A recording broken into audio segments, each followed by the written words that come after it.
नमस्कार, स्वागत है हमारे यूट्यूब चैनल न्यूराइज क्लासेस पर। आज जानेंगे करंट अफेयर के महत्वपूर्ण प्रश्न जो परीक्षाओं में संभावित प्रश्न होंगे, उन्हीं प्रश्नों पर चर्चा किया जाता है। आइए जान लेते हैं। आपने अगर इससे पहले की वीडियो नहीं देखी है तो आप मेरे चैनल पर जाके वहां से देख सकते हैं। प्रश्न दिया, अगस्त 2023 में 15वें ब्रिक्स सम्मेलन का आयोजन किस स्थान पर किया गया था? तो इसका जो राइट आंसर है वो आंसर नंबर 1 सही होगा, जोहान्सबर्ग में। जो 15वां ब्रिक्स सम्मेलन हुआ है वो दक्षिण अफ्रीका की एक सिटी है जोहान्सबर्ग। 22 से 24 अगस्त 2023 को हुआ था। किसकी मेजबानी में हुआ था? दक्षिण अफ्रीका की जो राष्ट्रपति हैं साइरिल रामाफोसा, इनकी मेजबानी में हुआ था। ये जो दक्षिण अफ्रीका में ब्रिक्स सम्मेलन हुआ था, ये सम्मेलन चीन में होने को था जून 2023 में। लेकिन जो पुतिन है, जो रूस के राष्ट्रपति, उन्होंने भागीदारी लेने के लिए घोषणा जो की थी वो जुलाई 2023 में की थी। अब इन्होंने ऑनलाइन भागीदारी लेने के लिए ही क्यों घोषणा की? तो इंटरनेशनल क्रिमिनल कोर्ट जो है मार्च 2023 में पुतिन के प्रति गिरफ्तारी वारंट इशू किया था। क्यों वारंट इशू किया था गिरफ्तारी? तो रूस और यूक्रेन का जो युद्ध चल रहा था फरवरी के टाइम पे जो वारंट इशू हुआ था, फिर इन्होंने बताया नहीं कि ब्रिक्स सम्मेलन में शामिल होंगे या नहीं होंगे। फिर जो जून में होने था वो लेट हो गया, फिर जुलाई में इन्होंने घोषणा की हम ऑनलाइन भागीदारी ले लेंगे। तो ये जो हुआ अगस्त में हुआ, 22 से 24 अगस्त 2023 को हुआ। अब यहीं से प्रश्न कथन में बना लिया जाएगा कि ब्रिक्स सम्मेलन में कौन से देश के राष्ट्रपति ने ऑनलाइन भागीदारी ली? तो रूस के राष्ट्रपति पुतिन ने ऑनलाइन भागीदारी ली, ये भी याद रखिएगा। और जो सम्मेलन हुआ है अगस्त 2023 में, उसी में ब्रिक्स समूह में 5 देश और शामिल किए गए हैं। कौन कौन से देश हैं? तो ईरान, इथोपिया, सऊदी अरब, मिस्र, संयुक्त अरब अमीरात, ये 5 जो देश हैं वो शामिल किए गए हैं, ये भी याद रखिएगा। इनको जो अध्यक्षता प्राप्त हो चुकी है वो 1 जनवरी 2024 को मिल चुकी है। अब टोटल ब्रिक्स समूह में 10 देश हो गए हैं और इसको ब्रिक्स प्लस कहा जाएगा, ये भी याद रखिएगा।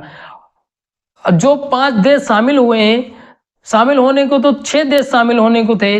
जब ब्रिक्स सम्मेलन अगस्त 2023 में हुआ था उस समय 6 देशों की घोषणा हुई थी शामिल होने की, लेकिन अर्जेंटीना ने मना कर दिया बाद में, तो 5 देश शामिल हुए। कुल मिला के ब्रिक्स समूह में 10 देश हो गए, ये भी याद रखिएगा। आगे जानते हैं। अगला प्रश्न दिया, हाल ही में यूक्रेन रिकवरी कॉन्फ्रेंस का आयोजन कहाँ किया गया? तो इसका जो राइट आंसर है वो आंसर नंबर 4 होगा, लंदन। प्रश्न दिया, हाल ही में नाटो शिखर सम्मेलन 2023 का आयोजन कहाँ किया गया? तो इसका जो राइट आंसर है वो आंसर नंबर 3 सही होगा, लिथुआनिया। कब हुआ था? तो जुलाई 2023 में हुआ था, ये भी याद रखिएगा। और जो 24वां सम्मेलन होगा नाटो का वो कब होगा? तो 9 से 11 जुलाई 2024 को होगा। और कहाँ पे होगा? तो वाशिंगटन डीसी में होगा, ये भी याद रखिएगा। आगे जानते हैं। प्रश्न दिया, एससीओ का कौन सा शिखर सम्मेलन का आयोजन किया गया? एससीओ का मतलब हो गया शंघाई सहयोग संगठन। इसका संस्करण पूछा है, कौन सा संस्करण था? तो इसका जो राइट आंसर है वो आंसर नंबर 3 सही हुआ, 23वां संस्करण था। एससीओ का जो 23वां शिखर सम्मेलन हुआ है वो भारत की मेजबानी में नई दिल्ली में 4 जुलाई 2023 को वीडियो कॉन्फ्रेंसिंग के जरिए किया गया। और इसकी जो अध्यक्षता भारत ने ग्रहण की थी, तो 22वां शिखर सम्मेलन था समरकंद में, जो उज्बेकिस्तान की राजधानी है। वहाँ पे इसने अध्यक्षता प्राप्त की थी सितंबर 2022 में। और जो एससीओ का थीम था इस बार सुरक्षित एससीओ की ओर, पहला सिद्धांत था वो वसुधैव कुटुंबकम था। ये भी इसका जो दूसरा सिद्धांत है वो सिक्योर है। और इसमें 9 राष्ट्रों ने वीडियो कॉन्फ्रेंसिंग के जरिए भाग लिया। जो 9वां राष्ट्र है वो ईरान है और जो 10वां राष्ट्र बन गया है वो बेलारूस बन गया है 2024 में। जो एससीओ है इस समय, उसकी जो स्थापना हुई थी वो शंघाई 5 के नाम से अप्रैल 1996 में स्थापना हुई थी।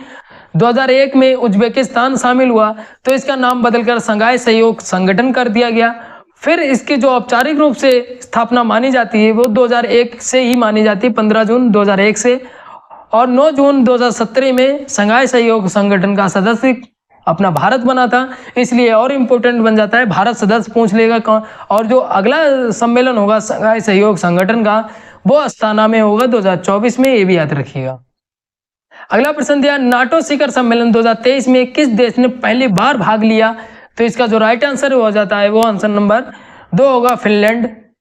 जो नाटो की स्थापना हुई थी वो 4 अप्रैल 1949 में हुई थी। उस समय 12 देश सदस्य थे और एक कहाँ पे स्थापना हुई थी, तो अमेरिका के वाशिंगटन में हुई थी, ये भी याद रखिएगा। अब जो मुख्यालय है इसका बेल्जियम की राजधानी ब्रुसेल्स में इसका मुख्यालय, ये भी याद रखिएगा। और वर्तमान में 30 देश सदस्य हैं इसके, ये भी याद रखिएगा। अगला प्रश्न दिया, ब्रिक्स देशों के समूह में कितने देशों को शामिल करने की सहमति बनी थी, तो इसका जो राइट आंसर है वो आंसर नंबर 2 होगा। 6 देशों की सहमति हुई थी, लेकिन शामिल कितने हुए, तो 5 वो शामिल हुए। किसने मना कर दिया, तो अर्जेंटीना ने मना कर दिया। यही प्रश्न यूपीपी में जो हालांकि निरस्त हो गया है, उसमें ये प्रश्न पूछा गया था कि ब्रिक्स समूह में किस देश ने इनकार कर दिया शामिल होने से, तो अर्जेंटीना ने इनकार कर दिया। ये इंपॉर्टेंट है, ये भी याद रखिएगा। अगला प्रश्न दिया, हाल ही में कौन सा देश यूनेस्को में पुनः शामिल हो गया है, तो इसका जो राइट आंसर है वो आंसर नंबर 4 होगा, यूएसए। जो यूनेस्को की स्थापना हुई थी वो 4 नवंबर 1945 में हुई थी। इसका मुख्यालय अगर पूछ लिया जाए तो पेरिस फ्रांस में है, और इसका पहला सम्मेलन 1946 में पेरिस में ही हुआ था। जो भारत सदस्य बना है यूनेस्को का वो 1946 में बना है, ये भी याद रखिएगा। आगे जानते हैं। अगला प्रश्न दिया, हाल ही में CPTPP, इसका जो फुल फॉर्म होता है comprehensive and progressive agreement for trans Pacific partnership, ये जो होता है ये एक संगठन है व्यापारिक समझौते का, और इसमें जो 12वां देश बन गया है वो यूनाइटेड किंगडम बन गया है। इसका आंसर नंबर 3 सही होगा, ये भी याद रखिएगा। इसकी जो स्थापना हुई है वो 30 दिसंबर 2018 में हुई है, ये भी याद रखिएगा। प्रश्न दिया है, ऑपरेशन ब्रॉडर स्वॉर्ड का संबंध है, तो इसका जो राइट आंसर है वो आंसर नंबर 2 होगा। भारत और संयुक्त राज्य अमेरिका के बीच संबंध है, और इसमें क्या होता है, अवैध जो दवाइयां हैं उनको रोकने के लिए यह ऑपरेशन चलाया गया था। अगला प्रश्न दिया, हाल ही में क्वाड शिखर सम्मेलन 2023 का आयोजन कहाँ किया गया, तो इसका जो राइट आंसर है वो आंसर नंबर 1 सही हुआ, जापान। जापान में कहाँ पे, तो हिरोशिमा में, ये भी याद रखिएगा। और इसकी शुरुआत कब से हुई सम्मेलन की, तो 2004 से हुई, ये भी याद रखिएगा। ये थे महत्वपूर्ण प्रश्न। आशा करते हैं आपको वीडियो अच्छी लगी होगी। अच्छी लगी तो लाइक शेयर कमेंट करिए। अगर कोई डाउट बचता है तो आप कमेंट करके पूछ सकते हैं। धन्यवाद।